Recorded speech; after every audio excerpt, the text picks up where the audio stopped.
On this episode, Big boom, big boom, big boom. burning down the house in a MythBusters bug bomb bonanza. Will this be the straw that breaks Jamie and Adam's backs Adam's kind of looking pale. as they search for a needle in a haystack? My back is killing me. I am soaked to the bone. Whoa! Oh, yeah! And strange voices in their heads. The build teams talking to plants. I hate you! Who are the MythBusters? Adam Savage I reject your reality and substitute my own. and Jamie Heineman. I kind of like it in here. It's private. Between them, more than 30 years special effects experience. That was intense. They don't just tell the myths, they put them to the test.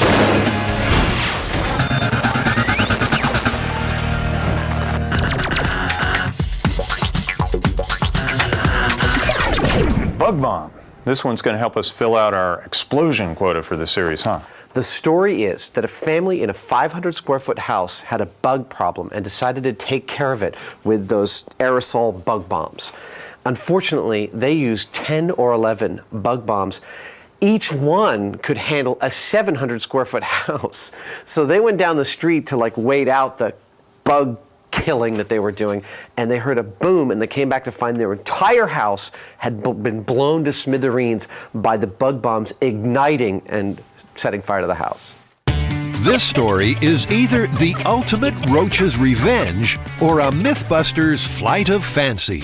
Very small house, enough foggers to fumigate a barn, a spark, and it seems bug bombs could be very well named indeed.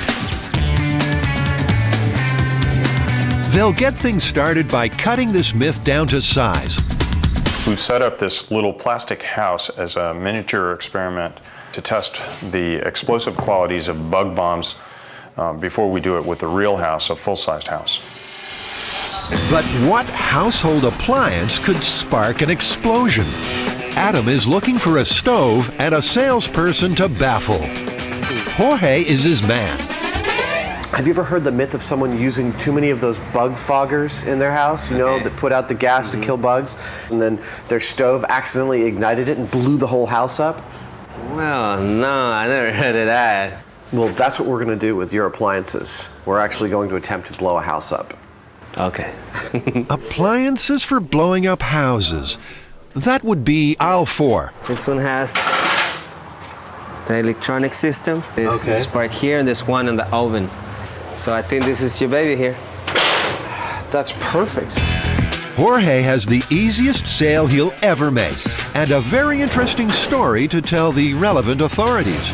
Adam has his oven and some work to do. I've never taken apart a stove quite like this before. I'll do this.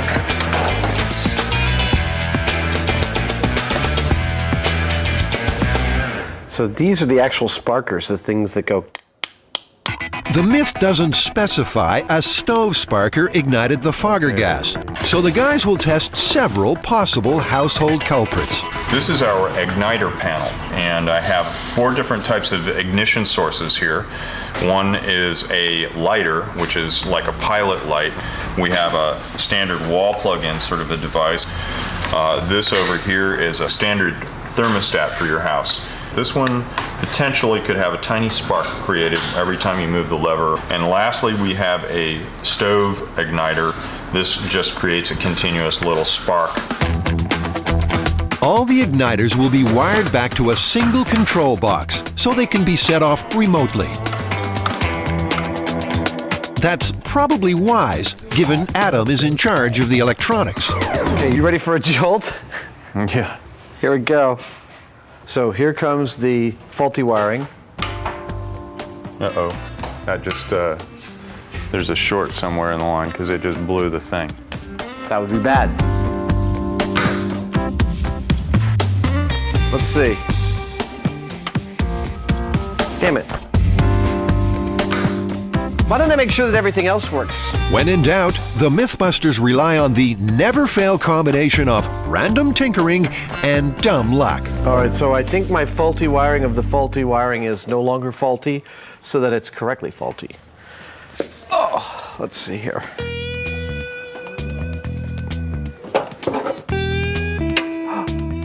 No short? Let's test the circuit.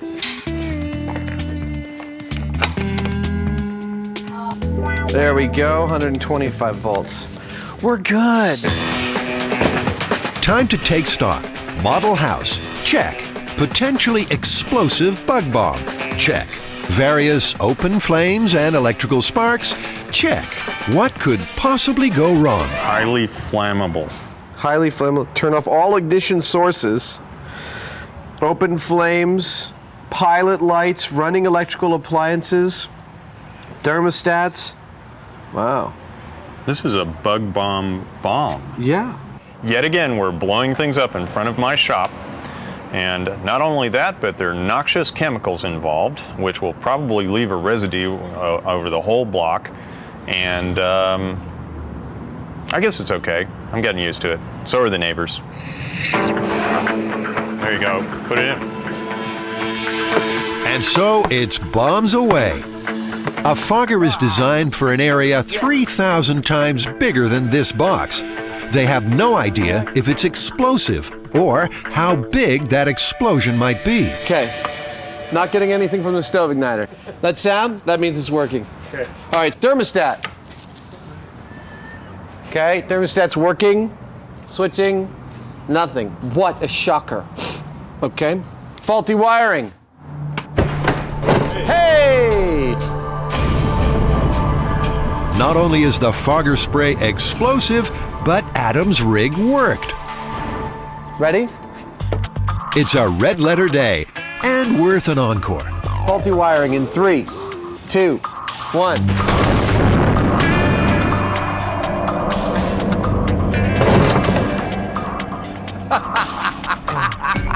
That was fantastic. I had no idea it would work like that. Oh, that was a rousing success. It turns out the propellant in many aerosols has a petroleum or propane base and burns in the right conditions. The MythBusters Demolition Service is open for business. So do we get to go to full scale now? Now we go to full scale. We need to gather up our ignition sources, the appliance timer, the thermostat, the stove sparker, the open flame or pilot light, and then we need someone who's going to let us blow up their house.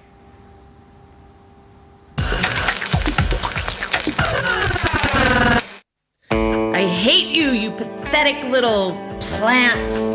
The MythBusters build team has something to say. I don't like you. I think you look fat in that green, horrible shell. Is this the end of a beautiful friendship or the start of something else? I love you, love you, love you, love you, sweet, adorable pea.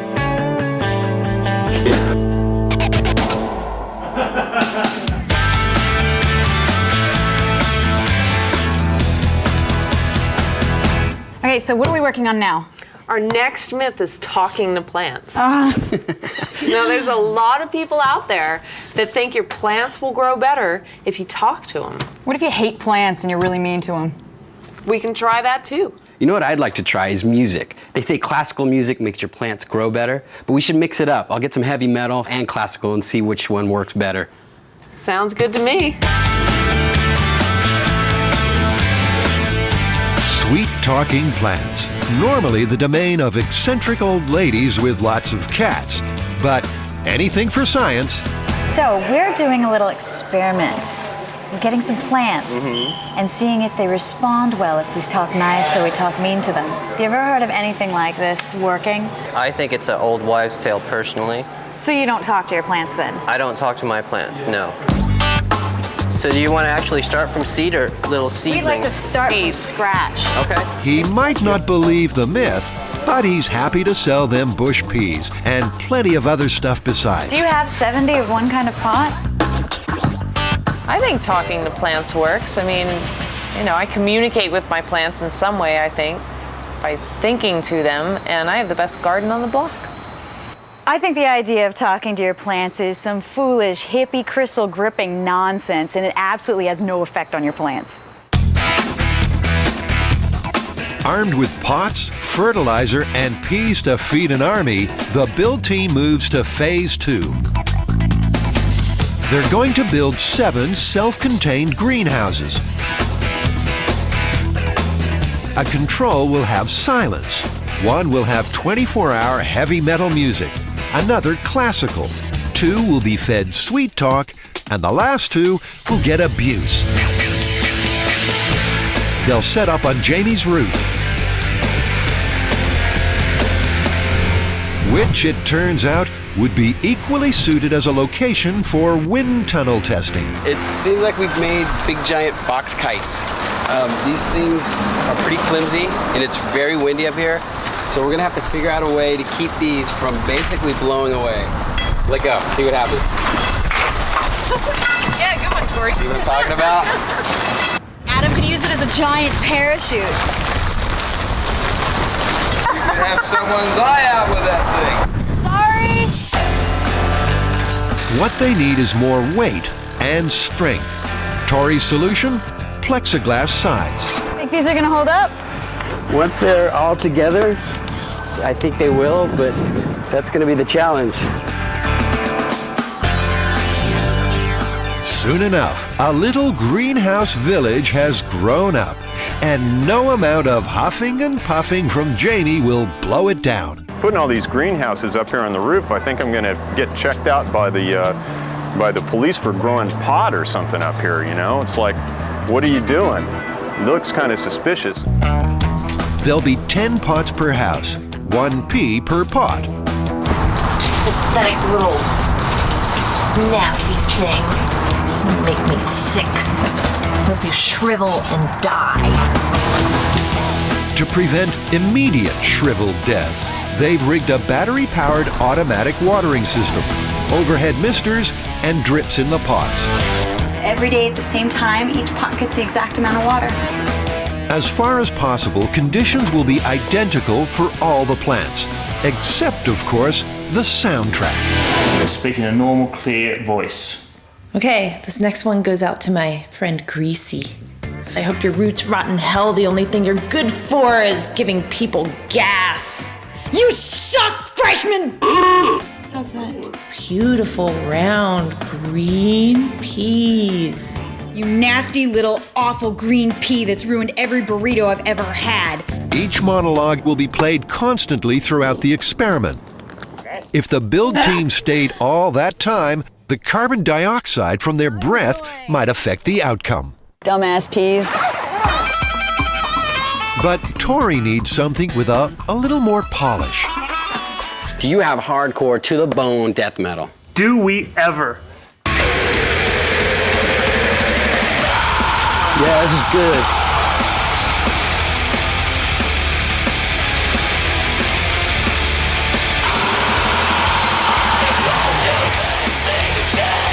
I think it's gonna work. Cool. Now the classical section. Not a big selection. Everything's ready. The greenhouses are built, the peas are in their pots and watered, the CDs are playing.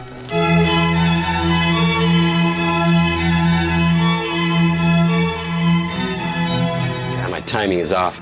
It's been a while since I've conducted. This myth now lies in nature's gentle hands.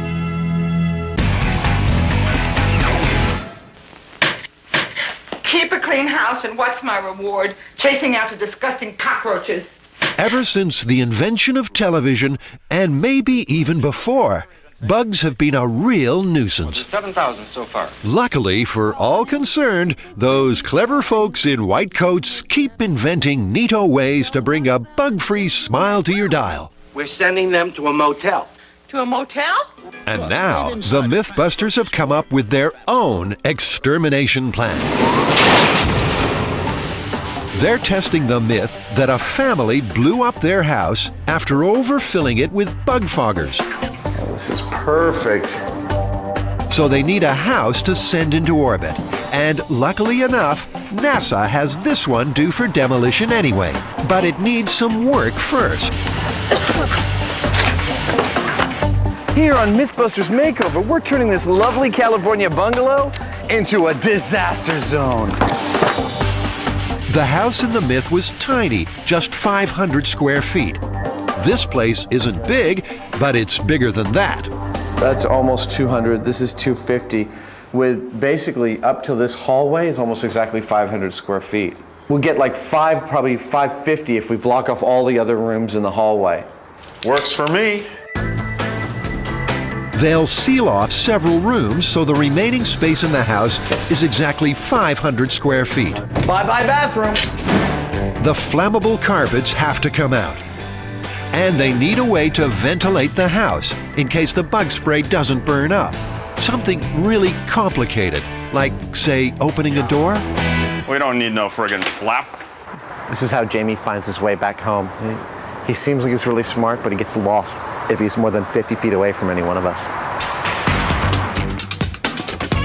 So they've got their house and ventilation.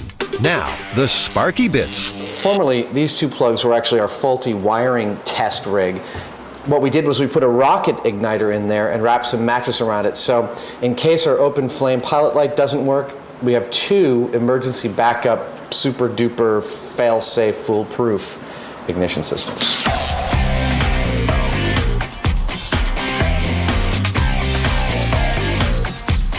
They figured 200 feet should be far enough away, so that's where they'll fire the igniters from. And now it's time to drop a bomb, or 12. Just fine.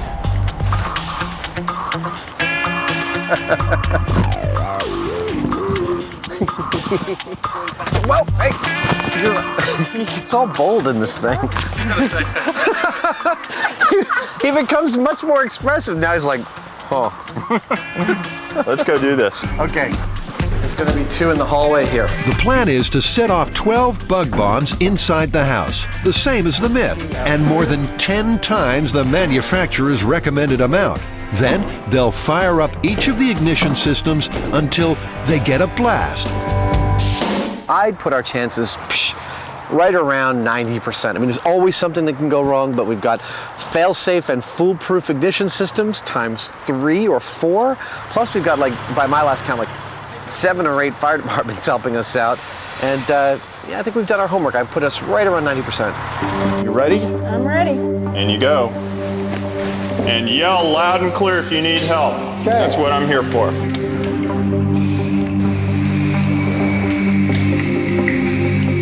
I think I'm done. Go ahead. Wants me out. The air is turning thick and toxic. Even with gas masks, they need to get out fast. Okay, we're about to close the house up, over.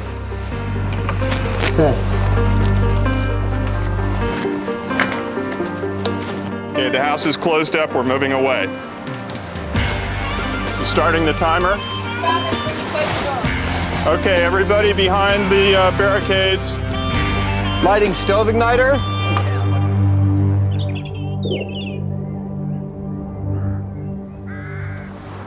Nothing.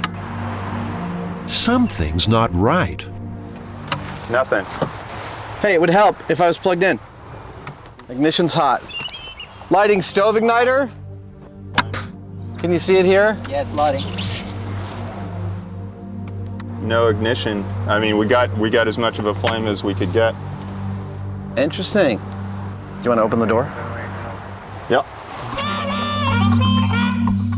As the air clears, the MythBusters are, well, mystified.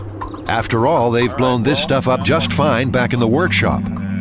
Blowing up a house with bug bombs is maybe not quite as easy as we thought. So we're going to have to persuade it to blow up.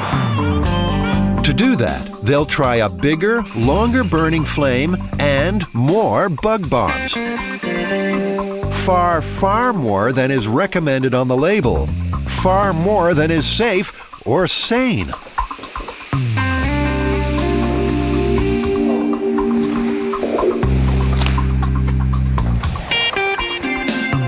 Man, that was dense. Ugh. As the house fills with fogger and the team takes its position behind the blast screen, it's worth taking a brief diversion to San Diego, California. It's the blast heard around the neighborhood. Roach bombs that did much more than just kill a few bugs. They knocked this home off its foundation. This house could have ignited the myth. It was blown apart in the same circumstances the guys are recreating. Too many bug bombs and an ignition source. In this case, a wall heater. More isn't better. Just pay attention to the directions. That would have been good advice for Jamie and Adam as they prepare to press the button. But, well, it's too late now. Okay, you ready? I'm making the ignition hot. Okay, places everybody, make sure you're out of range. Okay, and when you're ready. Faulty wiring, here it comes. It's lit.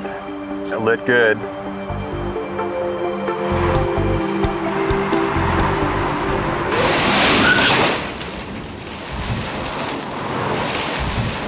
It totally emptied the whole house out.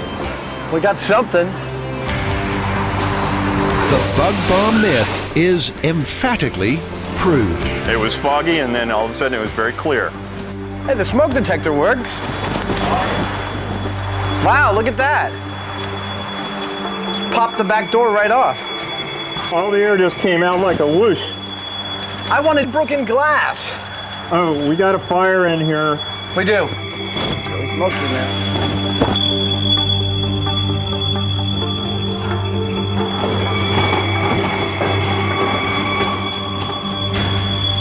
Did he put it out? Yeah. You got it.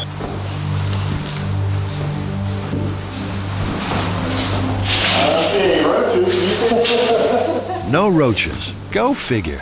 But you can never be too sure. Jamie and Adam have all these foggers left over. One more. This is MythBusters after all.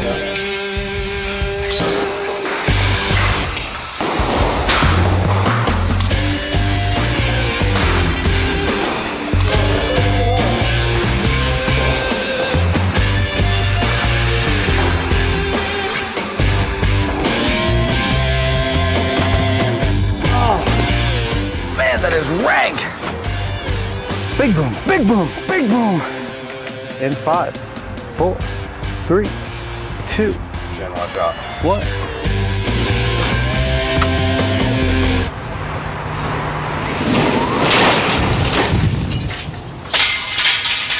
That's what I wanted to hear. That's what we're talking about.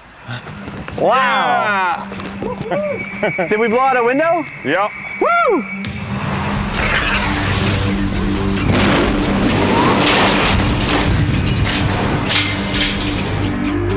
Over at the Environmental Protection Agency, they could have saved the MythBusters quite a bit of trouble.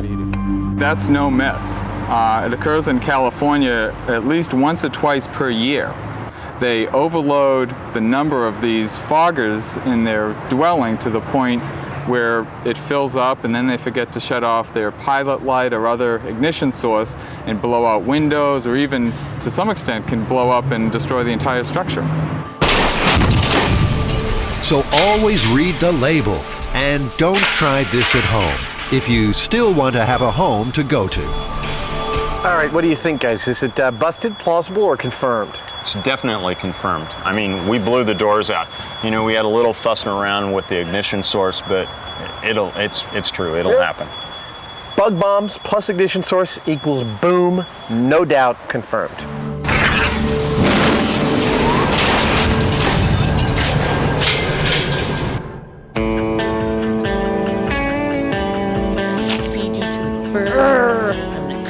Only reason I planted you guys was so I'd have someone to abuse on Mondays. Things are just peachy keen in greenhouse world. You suck! Horrible, ugly, little, gross, disgusting peas! I hate you! It's been a week since the peas were planted, and it's time for a head count. I have 5 sprouts in my nasty. Oh wait, 6. There's one there too. Okay, I'm gonna go check the nice and see how many I have over there. 5. Nice has the same amount as nasty. Peas are just busting out all over. Wow, 6 sprouts in the nice greenhouse. We started them a week ago. That's pretty good. See how the nasty one's doing. I'm gonna cover you in aphids. Not a whole lot going on in the house of nasty. Only 3 sprouts. Nasty. Maybe we're onto something here. 7 sprouts have risen to the sweet sounds of classical music. And over in the House of Rock, 1, 2, 3, 4, 5, 6, 7. 7. It's neck and neck between classical and metal. However, the metal seems to be popping up a little bit more. while the plants seem to be coping. The build team is shaping as a fine study in the effects of extreme audio. We've been up here for hours, and I just want to stab my eye out with a rusty spoon. Life is good. Sitting here, playing with my plants, listening to classical music. I mean, I am a blessed man. I think that you're very unpopular as far as vegetable goes. Answering this myth will take 60 days. It's sounding like a prison sentence.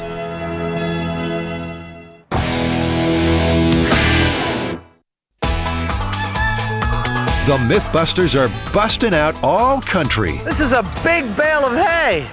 But why are these city boys down on the farm?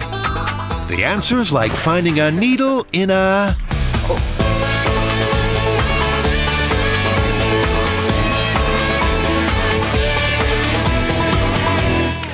Jamie, I think it's time that we go for a new kind of myth, a new kind of experiment. I think we should start investigating old adages and homilies to see if they're in fact still relevant. Oh, you mean like the needle in the haystack?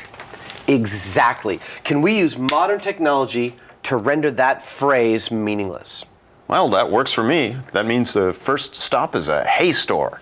Otherwise known as a farm.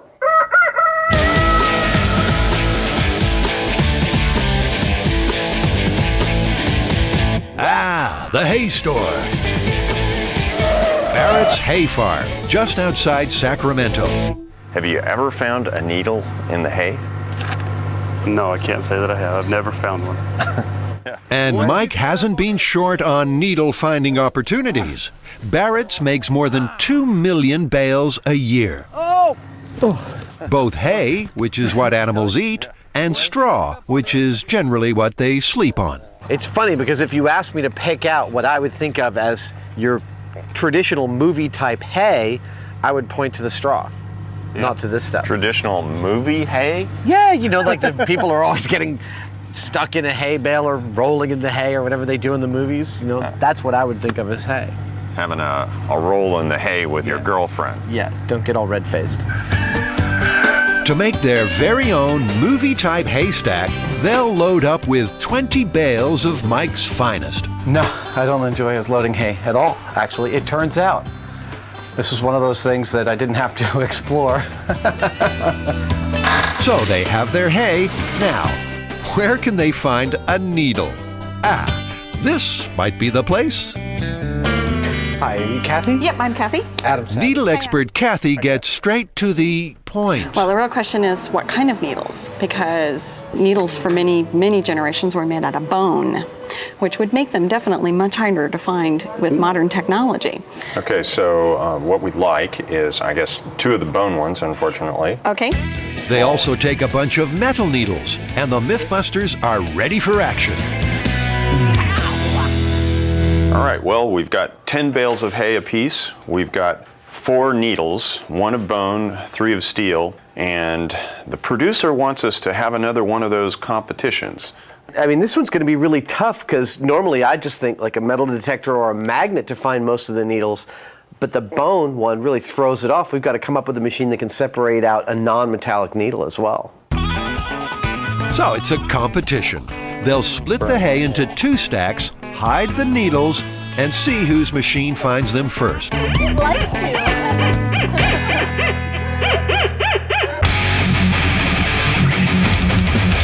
Love you. You suck, suck, suck. Come on, little peas. Push it up. I love you, love you, love you, love you, love you.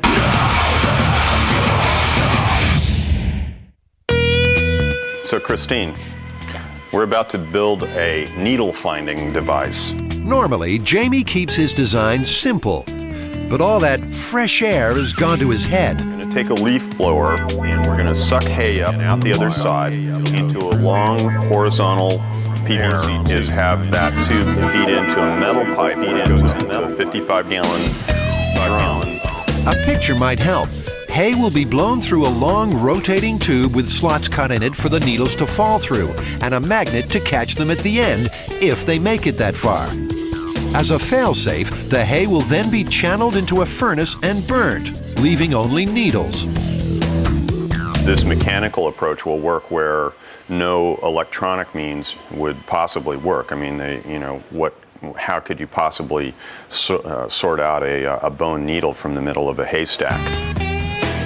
That question's troubling Adam, too. Plan A is a sifting table. Shake the hay through and use a metal detector to find the needles. There we go. So, needle fell through on first try. Now the problem is, how would one get a bone needle out of here? Not with a metal detector, that's for sure. Time for Plan B. I'm going to build a new machine that will sift, instead of using like grating holes like this, but actually use water to agitate the hay and separate out hopefully the needles, and then I pick them out of the bottom of a sluice.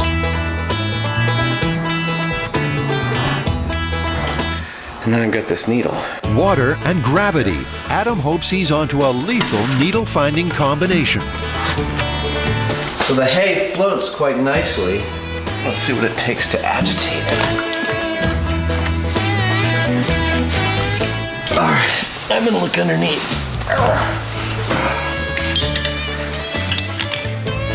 Let's see if I can see this needle. Is that my needle? Oh, that is it. There we go. This is actually the only method I've looked at so far that will also net me the bone needle when all is said and done. And so the Needle Finder 2000 is born. A shallow tank, 3 agitators, hay goes in, sludge comes out, and hopefully needles are left behind.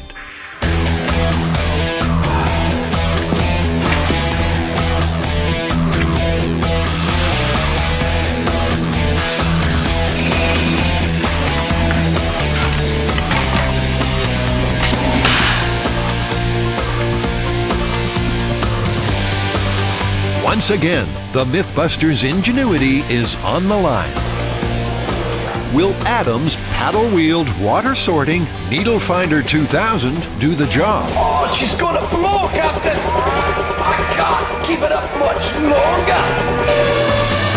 Or will Jamie's high-rotation tube with needle slots win the day? The only way to find out is to put them to the test.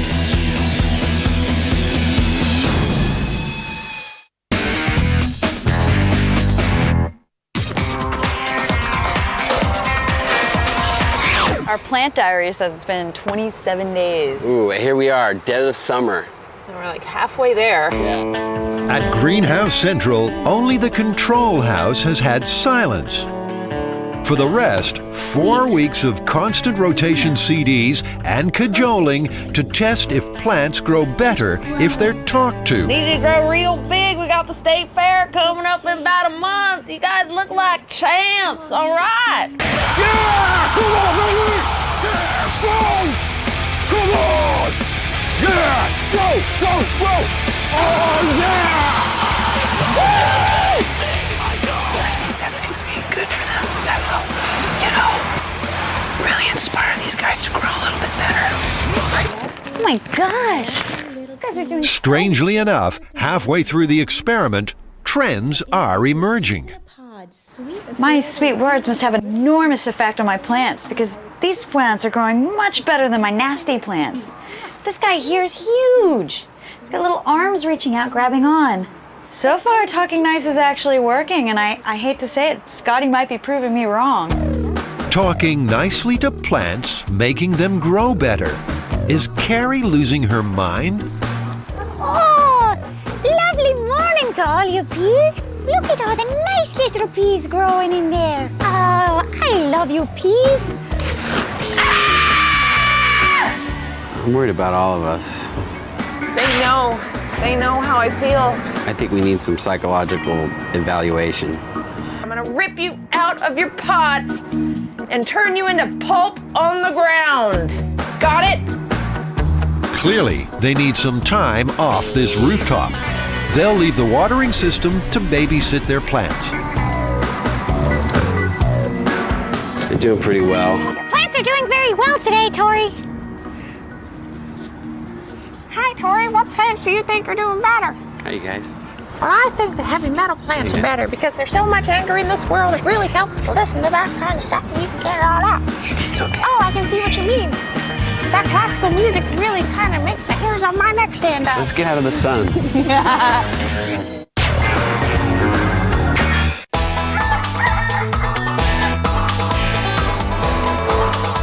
It's needle finding time, and the build team has come down to help. Jamie and Adam have 1,000 pounds of hay to search and 4 needles to find, one made of bone.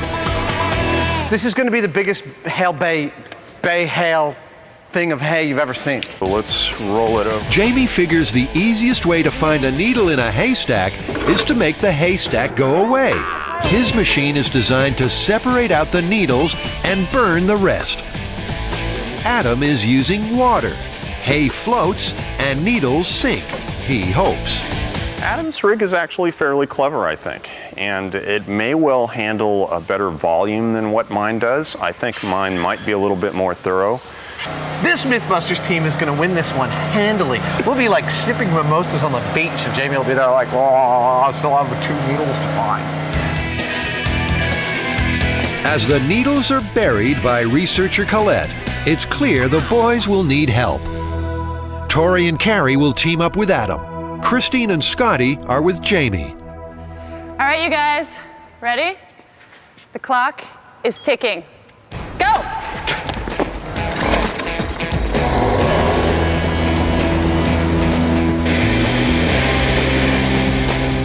Adam's team feeds the hay along the water trough and out the other side, hoping the needles sink to the bottom on the way through. Not sure about this. Jamie's hay is blown down the twisting tube, allowing the needles to separate and fall out slots. At the far end, it's transferred to a furnace, which should burn everything but metal and bone. Have you seen his machine working? It's like Dante's Inferno over there. The fire department is on hand, just in case, which seems to be a good idea. All right, beat it. Go for it. Working great. Adam's going to have about like 50,000 pounds of wet hay to get rid of at the end of this story, and I'm not going to have anything. In fact, Adam might not have very much wet hay at all. He's running out of water.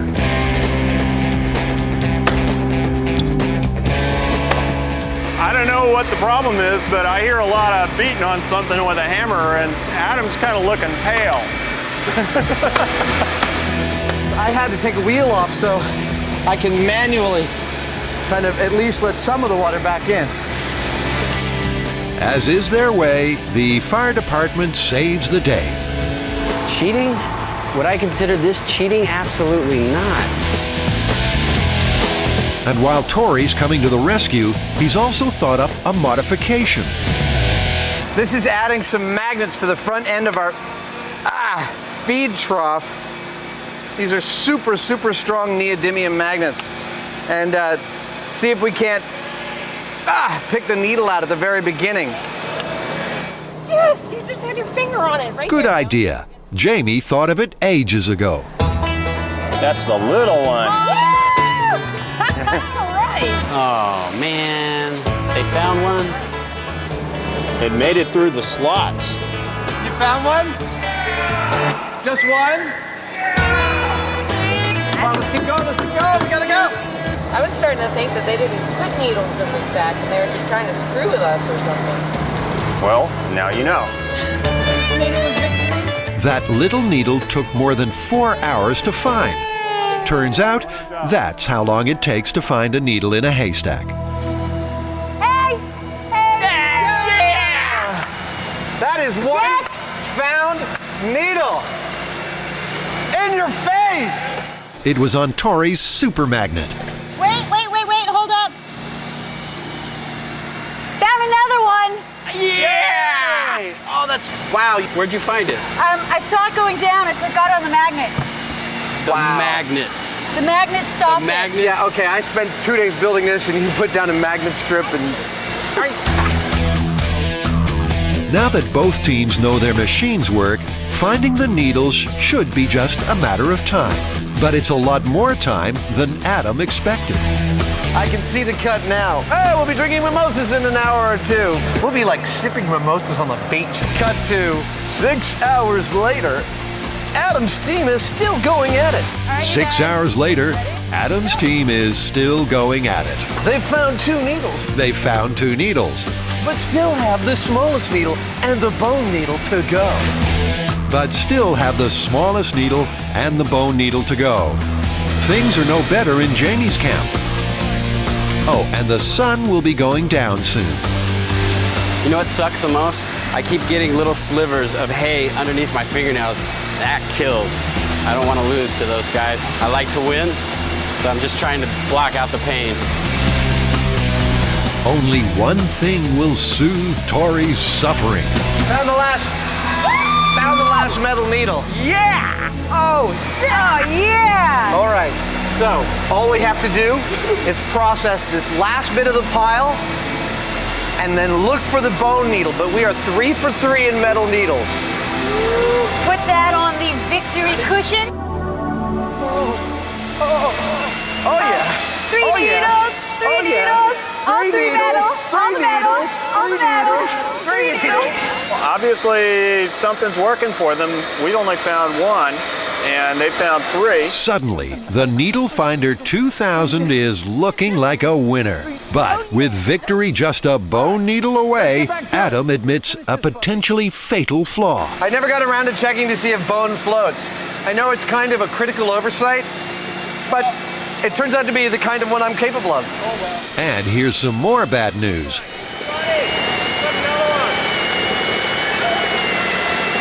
Oh, there you go. Jamie's catching up. That one was found the good old-fashioned, honest way. It didn't even get to go through the machine. It was just sitting right there on the top of the pile. How many do they have? They have 2 needles. This race is going down to the wire. The light's almost gone, but Adam's finished the last of his haystack.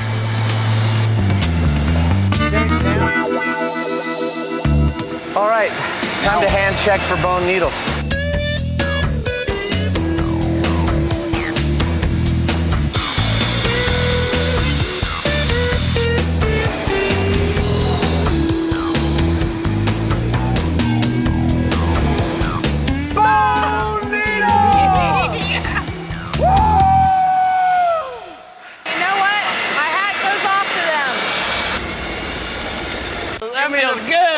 Give me some sugar. Oh, my hands are hurt. That is 1 bone needle. Oh. We have found all 4 needles.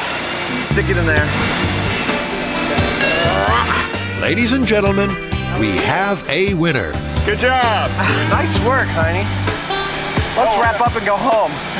Adam beat us fair and square. It's about time he beat me in one of these contests, so I'm actually happy for him. I don't ever want to do that again. My back is killing me. I am soaked to the bone. I don't even want to think about the brown wash that comes off me in the shower tonight. It was a total nightmare to find a needle in a haystack.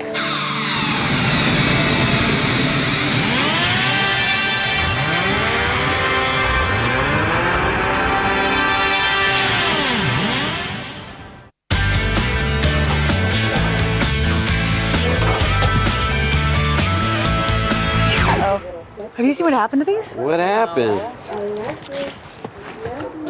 What does that mean? They look like albinos. Why are they all yellow? So, well, let's check the other ones. Maybe it's just the sweetness is wilting them. They know that you hate them. See? These ones are awful. They're yellow and they're dying. After nearly 2 months, the Talking to Plants experiment has a major problem. I'm gonna go check the watering system and see if maybe the timers are off or what's going on.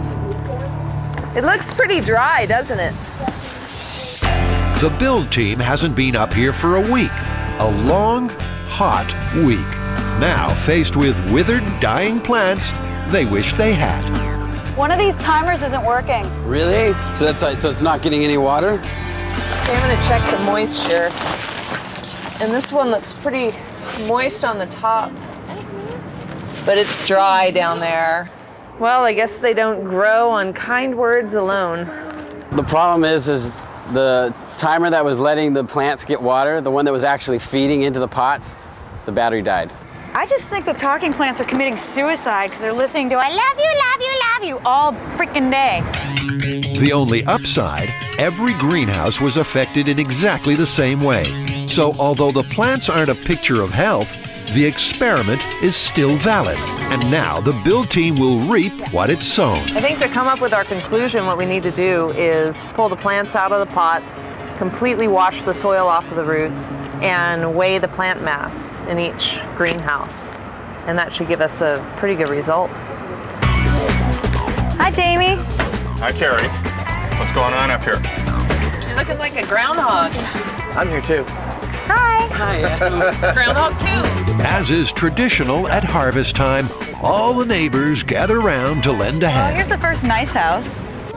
Little cute peas. Sweet, wonderful, tiny. I really wanted to hear Jamie do this one. I really wanted to hear, "You are the most beautiful plant I've ever seen. I love you." So you're nice here, and then you're nasty here. If you were in college, you'd be a freshman. You called the plant a freshman? I was running out of material. Now for the hard data. Does talking to plants help them grow? So this is the classical music. Classical music. Turns out, not as well as playing them music. Wow! Dude! Right? Those look like very healthy plants. They're plop. All I hear is, "Ah! Ah!" Number 7. The metal house was the best performer of all. How many pea buds? But in both music houses, the plants were healthier, taller, and had the biggest peas. 6 pods. My God, metal is huge. These plants are enormous compared to everything else. I think heavy metal rolls. I think heavy metal. Totally rules. 16 inches. Talking nice or nasty made no difference. 17. 2 pods. 2 shriveled pea pods, number 8. Carrie's nice house did better than her nasty one, but the opposite was true for Scotty. 30 grams. 30 grams on number 8. And the silent control house was the worst performer of all. Say 9 grams. 9 grams, number 6. So I went through all the data of what your plants did, and by and large, actually, hands down, talking and music did better than the control. There was larger biomass, larger yield, bigger pea pods. So what do we think? Is it busted, plausible, or confirmed? Well, this team did really good on this job, but the sample's not quite big enough to say confirmed. However, I'm really impressed. It is totally plausible. Wow. Interestingly, although talking helps, it doesn't matter what you actually say to your plants. That's what our data says. It says you could curse at it, you could be kind to it. The plant doesn't know the difference. But music for a bumper crop, let there be rock.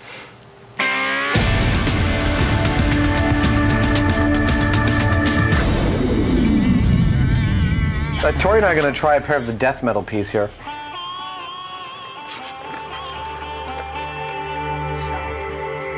Yeah, mine was too. They taste quite good.